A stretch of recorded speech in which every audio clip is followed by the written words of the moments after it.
Hello and welcome back to another video, and this is my manga and anime haul for July 2020. Yup, it's July the 3rd, the 4th, July the 4th. Yup. Anyway, I got quite a bit manga this month. I got 3, 4, 5, 6, 7, 8, 9, 10, 11, 12, 13, 14, 15, 16, 17, 23 volumes. Anyway, before we get into the manga, we're going to start with the anime as always. And first up, I mentioned this last month, Psycho-Pass the movie, that I had ordered it, but it hadn't come yet. Well, now it has. So here is Psycho-Pass the movie.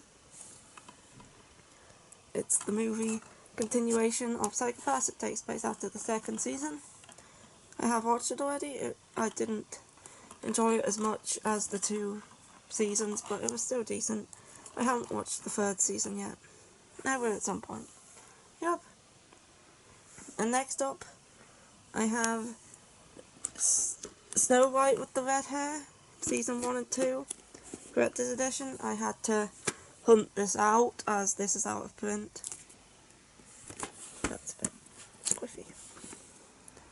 Yeah, it was actually cheaper to get this than it would have been to get season 1 by itself, because season 1 is the most out of print. If I can get them out. There we go. You got season 1 and season 2. It also came with this art book, which has some artwork in it. Like these like watercolour ones as well, which are cool. Anyway, Snow White with the Red Hair is a good series.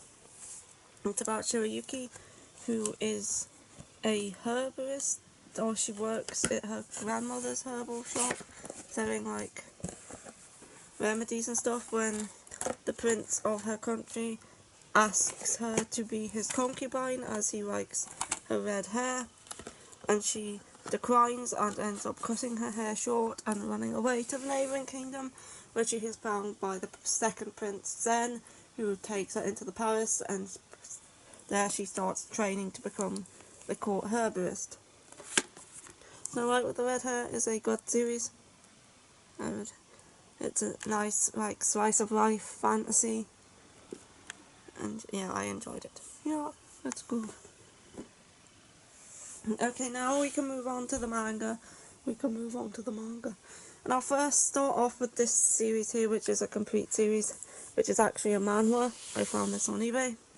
It is a BL manhwa, and it is called Boy Princess. I have read 6 of the 9 volumes. It can get weird at times, but it's still a decent series. I'm not that keen on the artwork though, as some of the characters look quite a lot alike and it can be difficult to tell them apart. Here's volume 1, 2, 3, 4, 5, 6, 7, 8, and 9. And Boy Princess is a fantasy series about where there's this princess who is meant to be married off to the neighbouring kingdom's prince, but she runs off and elopes with the stable hand before she can be married to the prince. So what they had to do is they had to dress her little brother up as a girl and send him in her place to marry the prince, but he has to pretend to be his sister, but he's soon found out to be a boy. But the prince isn't that bothered, and he said that he would like keep the secret just to keep the peace between the kingdoms. And then some stuff happens, and his the mother of his older brother is a bitch, and yeah, it's a decent fantasy series if you like a BL fantasy. Boy Princess, volumes 1 to 9. Yep. I will finish it eventually. Yeah, you will. Next up, we're going to get onto this pile here. Yes. And first up is a couple yaois. I have Yakuchin Bychkov Volume 2, 3, Volume 3. I haven't read this volume yet, can't open it. But yeah, this is the continuation of Bychkov. It's about a boy who goes to this all-boys school. And whilst he's there, he's told that he has to join a club. He decides he'll join the photography club, walks in the door, sees a bunch of guys standing there holding dildos, and it turns out it's actually a pornography club. And the purpose of the club is to have sex with as many students as they can in the month. And the person who has sex with the least students gets gangbanged by the entire club. So yeah, this guy has to prevent that from happening. And it's a decent series. And I actually never realised that it's actually by the same author as Escape Journey. I didn't even know that. Yep, you didn't. I do prefer Escape Journey over this one, but this one's still decent. Yep. Next up is a yaoi that I really like, and that is Therapy Game. And this is a spin-off of Secret XXX. I did prefer this one over Secret XXX, but I do recommend you read that one first, as it will give more context to the story and the characters. Because if you go into this one without reading Secret XXX, you get like introduced to these characters that you're supposed to already know, but obviously you won't. It's quite a thin volume anyway. It's about this guy who is the older brother of the main guy from the other one, and this is the younger brother of the other guy from the other one. And one day, during the events of the previous manga, they're in a gay bar together. He's drinking because his girlfriend's just broken up with him. His friends took him there as a joke and like abandoned him and went somewhere else. So he's drinking at this bar, and then this guy comes up and starts listening to him like complain about his ex, and then he gets so drunk that he has to take him home, but he takes him back to his house because it's closer, and obviously he doesn't know where he lives. And whilst he's there, this drunk guy who's straight suddenly starts seducing him. And then they wake up in bed the next morning and he has no idea how he got there because he was completely drunk. But then this guy decides to get revenge on him for making him feel good and then not remembering it by making him fall for him and then dumping him. Anyway, this was a good volume. Volume 2 is coming out at some point. It's only 2 volumes long, yet I really like this. Next up we have Spy X Family, which is a new shonen series. Like, it's a comedy spy series about this guy who's a spy for this country, and he has to do this mission where he has to get close to this guy. And in order to get close to him, he has to adopt a child, send her to this boarding school where his son attends so the children can get close, and he can get close to him through the children. And he also has to find a wife because 2 parents have to attend the school.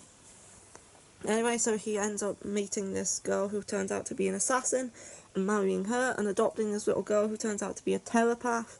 And neither of these two know each other's occupations, but she knows both of theirs because obviously she can read their minds. And it's a very good series.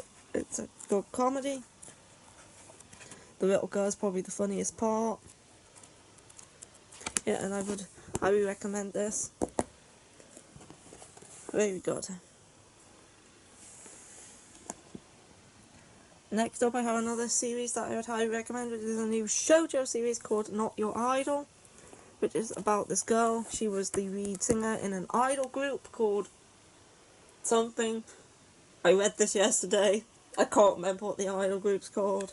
I'm bad with names.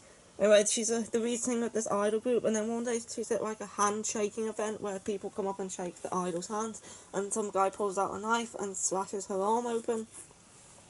And since then, she's decided to quit being an idol and start dressing as a boy and attending the school so nobody recognises her. But then there's one guy in the school who does recognise her and realises who she is. And this was a very good series. This first volume was good, and I highly recommend it. The art style was also really good, especially this cover. This series is currently on hiatus after the second volume, so I have no idea when we'll be getting volume 3, but it's still worth it. Yeah, yes. Next up is a light novel. Oh, a light novel. And that is My Next Wife is a Villainess, or Roots Read to Doom, the light novel version, because I've read the manga. This is the original light novel that the manga is based on. I haven't read it yet, because it's a light novel. I read them sporadically throughout the year. Anyway, it's about this girl who she's just playing an anime game in her bedroom one day, and one day she suddenly ends up reincarnated into this anime game as the villain.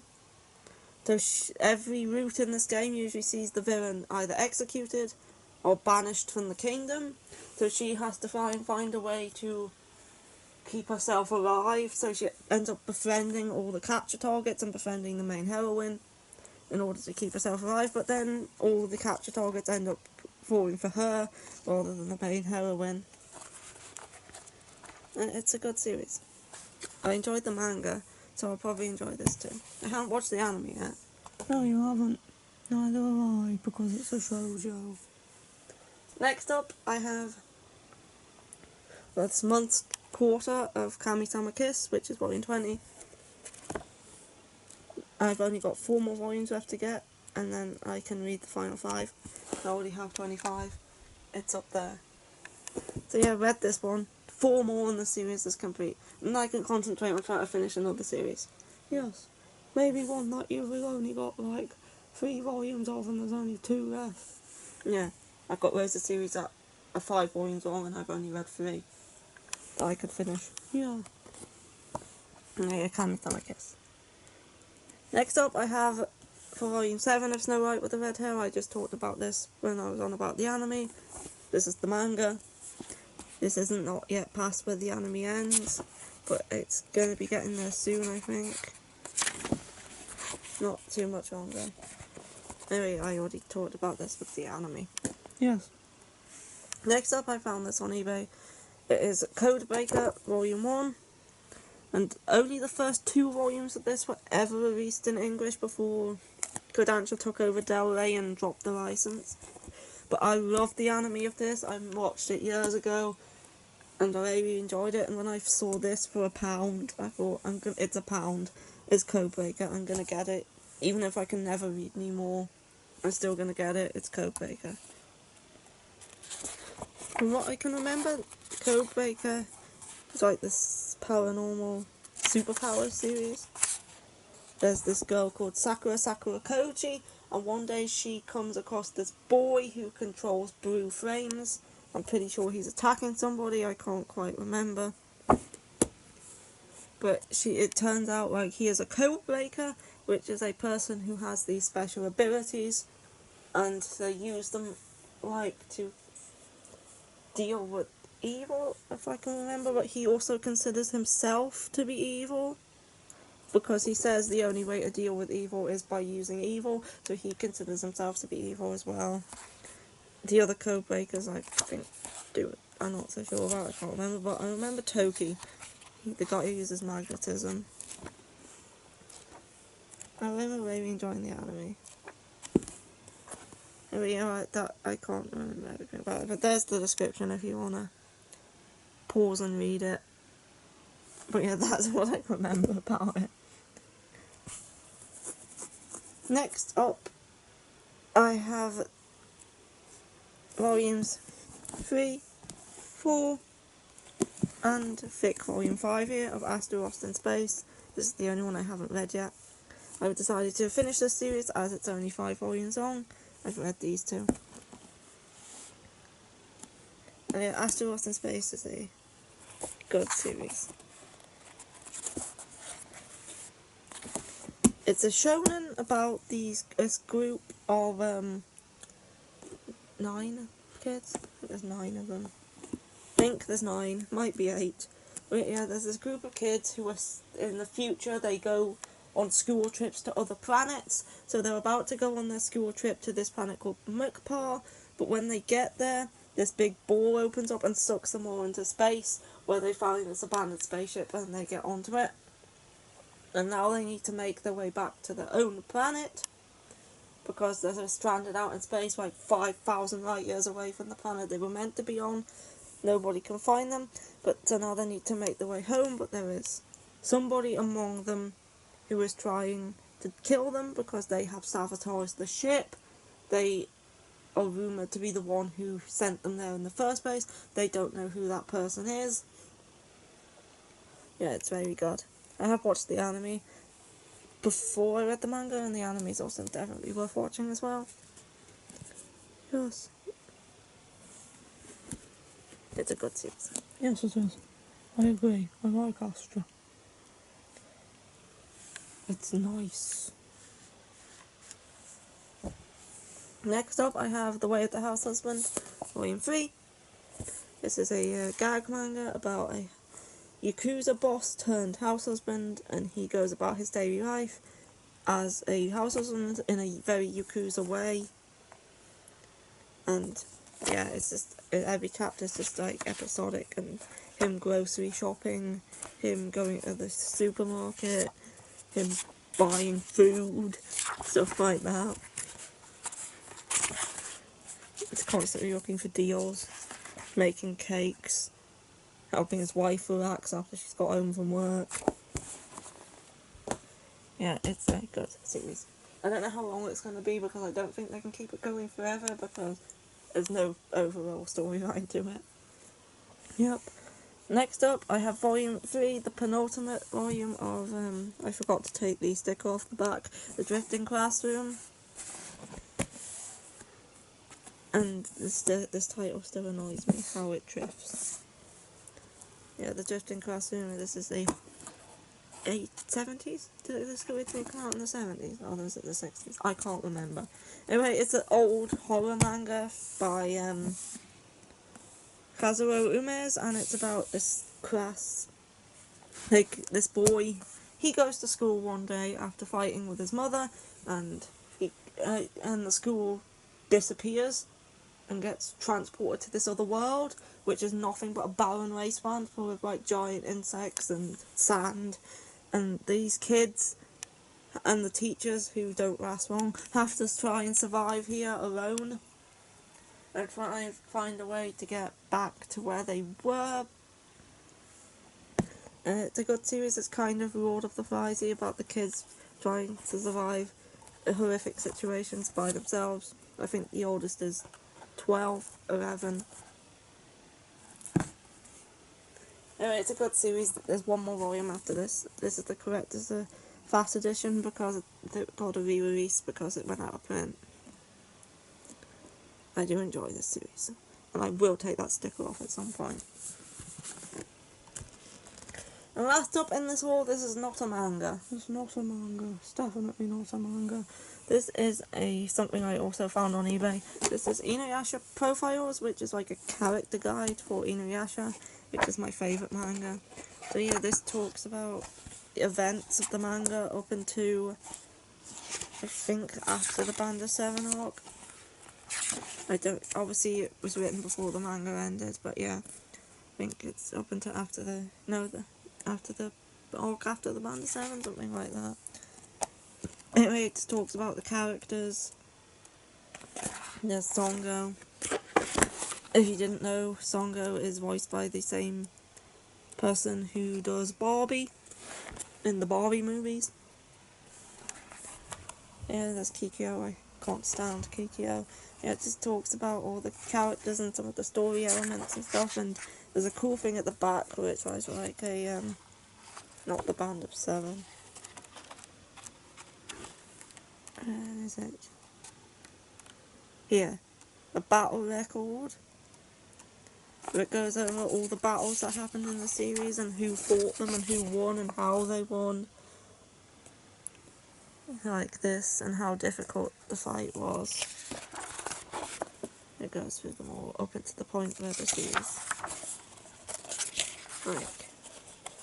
up until the point where the end of the Band of 7 arc, I'm pretty sure, where they fought the Salamander Demon. Yeah, that's pretty cool.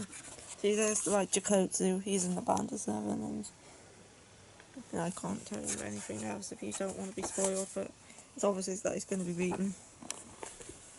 Yeah, this is a cool little character guide on Inuyasha, my favourite series. And that is it for this haul. That is everything. Yes, this is everything. And I will think of a thing to make next. If not, there'll be another haul next month. There will be, yes. And bye. And bye from Badgy. Oh, yeah, I'm Badgy. Yes, I know. Bye.